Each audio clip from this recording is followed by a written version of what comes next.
ਬਿਸਮਿਲ੍ਲਾਹਿਰਰਹਿਮਾਨਿਰਰਹੀਮ। मैं इब्न आदम पसरूरी तो तुसी मेरा यूट्यूब चैनल वेख रहे हो पाकिस्तान ऑनलाइन।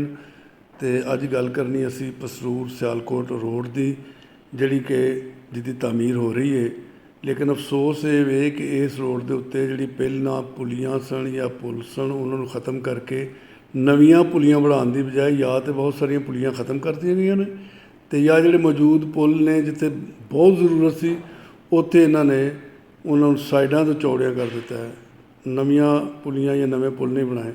जिहड़ियां पुलियां ख़त्म कीतियां गईयां ने उहदी वजह नाल पूरब मरदाना ते नंगल बाजवा का इलाका जिहड़ा उत्थे जिहड़ा पानी क्रॉस करदा इस सड़क नूं वो रुक गया है और उहदी वजह नाल बड़ा मसला पेश आ गया। लोकां दीयां पैलियां च पानी खलोता है, पानी जमा है तो सड़क के उत्तों भी पानी गुजर रहा है और ये सड़क यकीनी तौर पर इत्थे नहीं बच सकेगी, टुटेगी।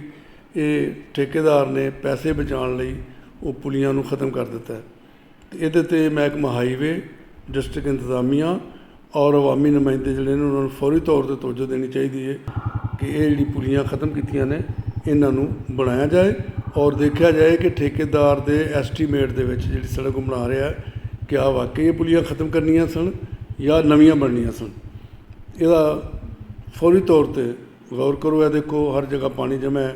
यह नंगल बाजवा मरदाना पूरब यह सारा रकबा है जिस इन्ना क ज़्यादा पानी है, बल्कि यह जो मरदाना ये करीब पिंड डुबण का भी खतरा है। इन्ना क ज़्यादा पानी जमा होता जा रहा है।